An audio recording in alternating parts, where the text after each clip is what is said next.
속보, 한국 진짜 초대박 났다. 중국 시위대 5억 명이 결국 일냈다. 중국-한국 관계 대반전. 중국 방역당국의 제로 코로나 정책에 항의해 중국 내에서 들불처럼 번지고 있는 백지 시위는 궁극적으로 코로나 규제 해제를 넘어 중국 내 민주주의를 요구하는 운동이었다. 는 글로벌 메신저를 통해 다수의 시위 참가자들과 접촉해 이 같은 중국 내 분위기를 분명히 확인할 수 있었다. 공안당국의 강경 진압으로 현지 시위가 주춤해진 상황이지만 시위 참가자들은 이웃 한국의 연대를 요청하며 싸움을 계속해 나가겠다는 의지를 보이고 있었다. 취재진은 지난달 30일 중국에서 백지 시위를 벌이고 있는 시민들이 글로벌 메신저를 활용해 결성한 단체 대화 그룹에서 일부 중국인을 접촉했다. 이 그룹은 중국인 1000여 명이 자발적으로 결성해 활동하고 있는 온라인 단체로 파악된다. 그룹에는 수도 베이징과 상하이는 물론 홍콩 출신자도 참여하고 있었으며 서로 시위 활동 계획과 의견을 나누며 활발하게 소통하고 있었다. 이들의 안전을 위해 메신저와 인터뷰 대상자 이름을 비공개 처리했다. 해당 메신저에 첫 접속하자마자 평화 시위를 당부하는 주의사항 게시글이 가장 먼저 눈에 띄었다. 시위대 안전을 염두에 둔 집회행동 요령도 상세히 알리고 있었다. 누구든지 먼저 폭력을 행사해서는 안 됩니다. 누구든지 주동적으로 폭력을 행사하거나 경찰을 공격해서는 안 됩니다. 다만 필요한 때 스스로 지켜야 하겠지만 우리가 경찰과 싸우는 것은 승산이 없습니다. 만약 대열에서 이탈하면 즉시 옮겨가든지 아니면 함께 떠나든지 하시고 홀로 서기를 하지 마십시오. 모두들 행운을 빌고 무사히 돌아오기를 바랍니다. 한 시민의 체포 소식도 전해졌다. 2022년 11월 30일 상하이 난징시로 부근 리모씨 체포 휴대전화 연락 두절 중국 시위대의 절박한 호소. 한국인도 A4 용지를 들어주세요. 중국 방역당국의 제로 코로나 정책에 항의해 중국 내에서 들불처럼 번지고 있는 백지 시위는 궁극적으로 코로나 규제 해제를 넘어 중국 내 민주주의를 요구하는 운동이었다. 는 글로벌 메신저를 통해 다수의 시위 참가자들과 접촉해 이 같은 중국 내 분위기를 분명히 확인할 수 있었다. 공안당국의 강경 진압으로 현지 시위가 주춤해진 상황이지만 시위 참가자들은 이웃 한국의 연대를 요청하며 싸움을 계속해 나가겠다는 의지를 보이고 있었다. 취재진은 지난달 30일 중국에서 백지 시위를 벌이고 있는 시민들이 글로벌 메신저를 활용해 결성한 단체 대화 그룹에서 일부 중국인을 접촉했다. 이 그룹은 중국인 1000여 명이 자발적으로 결성해 활동하고 있는 온라인 단체로 파악된다.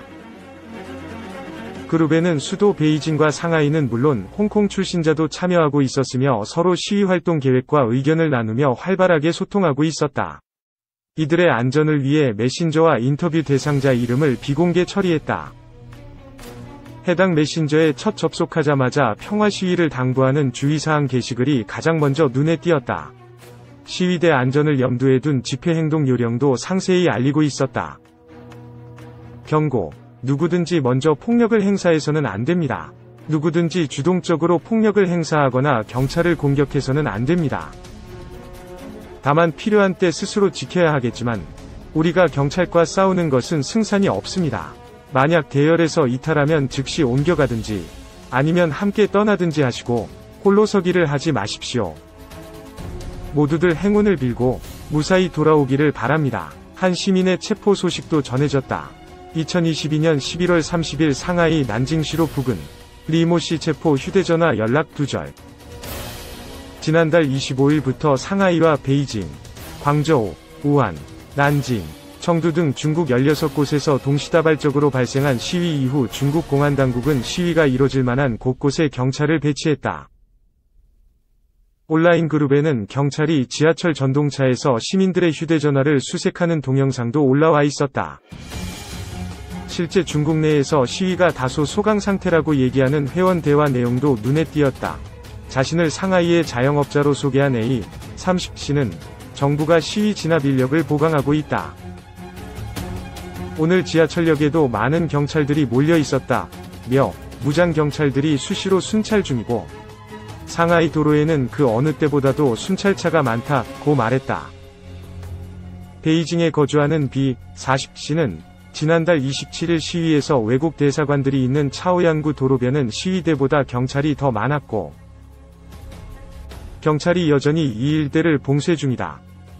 베이징의 날씨가 영하 6도까지 떨어지고 강한 바람에 체감온도는 영하 17도까지 곤두박질 치면서 더욱 어려운 상황이 됐다. 고 말했다. 하지만 시위를 이어나가려는 그의 의지는 결연했다. B씨는 최근에 별도의 온라인 그룹을 만들었는데 어떻게 하면 이 운동을 계속 유지시켜 나갈지 계획을 수립 중이다. 고 강조했다. 홍콩의 전문직 종사자 C33씨는 홍콩의 시위는 본토보다 크지는 않고 2020년 제정된 홍콩의 국가보안법 때문에 시민들이 목소리를 내기가 힘들다며 홍콩과 본토의 선전 사이 국경은 이미 폐쇄됐는데 중국 입국을 위해서는 오랜 검역 기간이 필요하다고 말했다. 그들은 이번 시위의 도화선이 된 방역당국의 제로 코로나 정책과 지난달 24일 발생한 우루무치 아파트 화재와 관련 중국 정부를 일제히 비판했다. 시민들을 코로나19로부터 보호하기 위해 어느 정도 봉쇄의 필요성은 없었나? 는 취재진의 조심스러운 질문에 상하이 시민 D씨는 한국에서도 이런 식으로 코로나19에 대응했나? 며 반문했다. D씨는 현재 중국 내 코로나19 사망자도 많지 않은 상황에서 방역을 이유로 사람들을 지나치게 억압하고 있다. 며 우루무치 참사도 봉쇄 전략 때문에 발생한 것이다. 고 주장했다. 그는 또 중국인의 80%는 우루무치 화재와 대규모 시위를 모른 채 살아간다. 고 덧붙였다. A씨는 방역당국의 코로나19 봉쇄 때문에 손님들도 다 끊겼다. 며 수년간 운영했던 점포도 어려워져 최근에 문을 닫았다. 고 토로했다.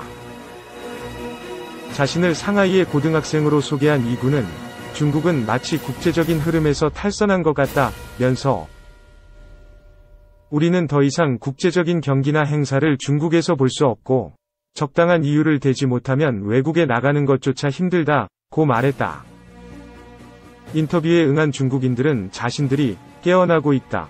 고 이구동성으로 말했다. 단순히 가혹한 코로나19 규제 해제를 넘어서서 표현의 자유와 언론의 자유, 궁극적으로 민주주의를 원한다는 의사를 분명히 했다. A씨는 이번 싸움에서 표현의 자유를 반드시 쟁취하길 원한다. 고 대답했다. B씨는 중국의 변화를 위해 무엇을 해야 하는지에 대한 의견이 저마다 달랐다. 일부는 공산당을 반대하고 일부는 공산당이 민주주의를 채택할 것으로 희망했다. 면서도 사람들이 용감하게 말할 수 있는 한 어떤 의견이라도 좋다고 생각한다. 고 말했다. 그들은 한국인들도 중국 시위에 큰 관심을 가지고 연대해줄 것을 한 목소리로 부탁하기도 했다. 이 군은 말했다.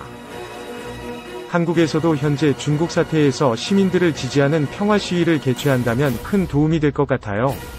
B씨도 거들었다. 한국인들도 저희처럼 A4 용지를 들고 서 있기만 해도 힘이 날 것 같습니다. 2. 봉쇄 푼 중국. 3개월 내 3억 명 코로나 감염. 최대의 정치적 위기. 노예가 아니라 공민이 되고 싶다. 자유가 아니라면 죽음을 달라. 공산당은 물러나라. 시진핑은 물러나라. 지난 11월 말 중국 전국 최소 17개 도시에서 백지를 손에 들고 광장에 몰려나온 시위대가 외친 파격의 구호이다. 그들은 모여서 목청껏 중화인민공화국의 국가를 제창했다. 그 가사 첫 소절이 전체주의적 압제를 거부하는 중국 인민의 혁명의식을 새롭게 일깨운다. 일어나라. 노예가 되기 싫은 인민이여. 다윗보다 약한 젊은 학생들이 골리앗 군단보다 강한 중국 공산당 정부에 항거하는 역사적인 순간이었다. 놀랍게도 그들은 공산당 해상과 시진핑 하야를 부르짖었다. 오늘날 중국에서 그보다 더 강력한 정치 구호는 있을 수 없다. 1989년 텐난먼 민주화 운동의 학생대표 왕단은 최근 개인 유튜브 방송에서 1989년 당시 우리는 공산당 해산, 시진핑 하야 같은 구호를 외칠 수 없었다. 며 시위대의 용기를 칭찬했다. 현재 중공중앙은 시위 주동자들을 색출해서 검거하고 있다. 정치범과 사상범을 처벌하는 중국의 형법은 그 종류가 다양하다. 국가정권 전복 선동죄, 반혁명 선전선동죄, 정부 전복 음모죄, 통적죄, 반국죄 등등.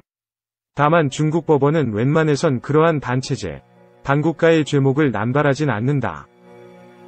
시위 주동자를 처벌할 때 중국 법원은 사회질서 파괴나 폭행 혐의를 걸어 처벌하기 일수다. 흔히 시문자사죄, 곧 싸움을 걸고 난리를 부린 죄가 적용된다. 사회관리 질서 방해죄, 도 시위자에게 자주 적용되는 죄명이다. 중국 법원의 억지 판결 때문에 불의의 한거에 떨쳐 일어나 정부를 비판하며 투쟁한 민주인사는 폭행범의 낙인을 받고 옥살이해야만 한다. 이번에 공산당 해산, 과 시진핑 하야를 부르짖은 시위 군중을 처벌할 때 중국 법원은 과연 어떤 법을 들고 나올까? 2019년 산시성 법원은 트위터와 페이스북에 국가주석을 모독하고 중국 공산당을 비판하는 글을 올린 중국의 네티즌 룽커아이에게 엄중하게 사회질서를 파괴했다며 시문자사죄를 걸어 1년 6개월형을 선고했다.